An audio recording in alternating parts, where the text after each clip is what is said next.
अस्सलाम वालेकुम, welcome to my YouTube channel. दोस्तों, बात करेंगे पाकिस्तान क्रिकेट बोर्ड के बारे में। पाकिस्तान क्रिकेट बोर्ड के चीफ सेलेक्टर मोहम्मद हफीज़ के साथ जो है वो 3 बंदे ओवर लगाई गई हैं, जिसमें शामिल हैं पेसर सलमान बट, जो बहुत अजीम कारनामा करके आए हैं, पाकिस्तान को बेच के आए। उसके साथ जो दूसरा बंदा है वो सलमान बट है, और जो इसके साथ तीसरा बंदे वो एक सीधा साधा बंदा है, राव इफ्तिखार, जो किसी ज़माने में पाकिस्तान का फास्ट बॉलर हुआ करता था। दोस्तों, बहुत सारे हमारे दोस्त, हमारे नए फ़ैन या हमारे जो हम कह सकते हैं छोटे फ़ैन ऐसे हैं, इनको इनके पैक्सिंग का नहीं पता कि इन्होंने ये पैक्सिंग कब किया है, कैसे किया है, और क्रिकेट में पैक्सिंग कैसे हो सकती है। तो क्रिकेट में सबसे पहले आपको बता दूं कि पैक्सिंग ऐसे हो सकती है कि मतलब आपने इस बंदे का कैच ड्रॉप करना है, या आपने जो है इस ओवर में 20 रन देने, या इस बॉल पे आपने 9 बॉल करने, या आपने जो है 0 पे आउट होने, या आपने कुछ मिसिंग करना है। तो इस तरह पैक्सिंग हो सकती है, और जो मुखालिफ टीम के लिए वो एक बहुत बड़ा किरदार अदा कर सकते हैं। सेम इसी तरह मोहम्मद आमिर को बताया गया था कि आपने जो है वो 9 बॉल करना है। इसी तरह कामरान अकमल को के ऊपर भी कुछ पैक्सिंग की कहानी है कि आपने जो है वो कैचेस ड्रॉप करने हैं, कैचेस आपने छोड़ने हैं, स्टम्प वगैरह छोड़ने हैं। इस तरह सलमान बट की भी कहानी है।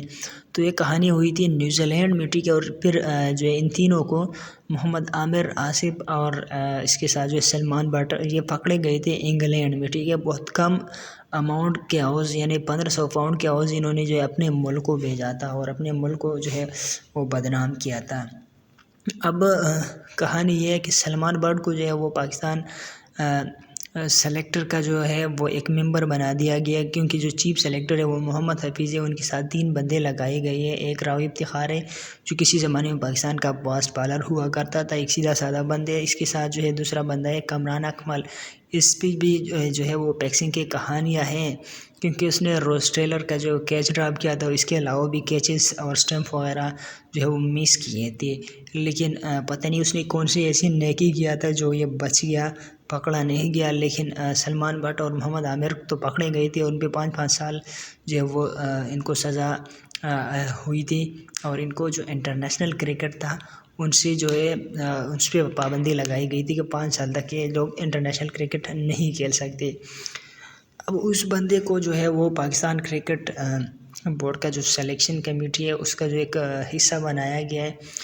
तो बहुत सारे प्लेयर जो है उनको अड़ो हाथे लिया हुआ है कि इतने सारे क्रिकेटर है वैसे बैठी हुई हैं, तो उनको क्यों नहीं बना रहे हैं। इसके बजाय कि हम किसी जो है पैक्सर को और किसी एक मुजरिम को जो है वो सिलेक्शन का हिस्सा बनाएं।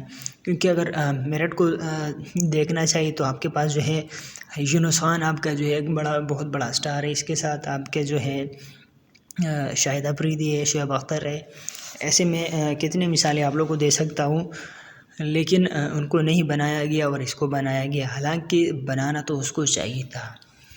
वैसे दोस्तों, आप लोग का क्या ख्याल है? कुछ दोस्त और कुछ लोग ऐसे भी कह रहे हैं कि इनको माफ़ करना चाहिए, और जो है इनका खुदा नहीं बनना चाहिए, और अब इन्होंने सज़ा काट लिया तो अब इनको माफ़ करना चाहिए। लेकिन नहीं, क्योंकि एक मुजरिम बंदे को आप जो है सिलेक्शन का चेयरमैन, सिलेक्शन का जो मेंबर है वो नहीं बना सकते। एज़ कम्पेयर टू अगर एक दूसरा जो है सीधा साधा बंदे, तो हम उनको बनाना चाहिए।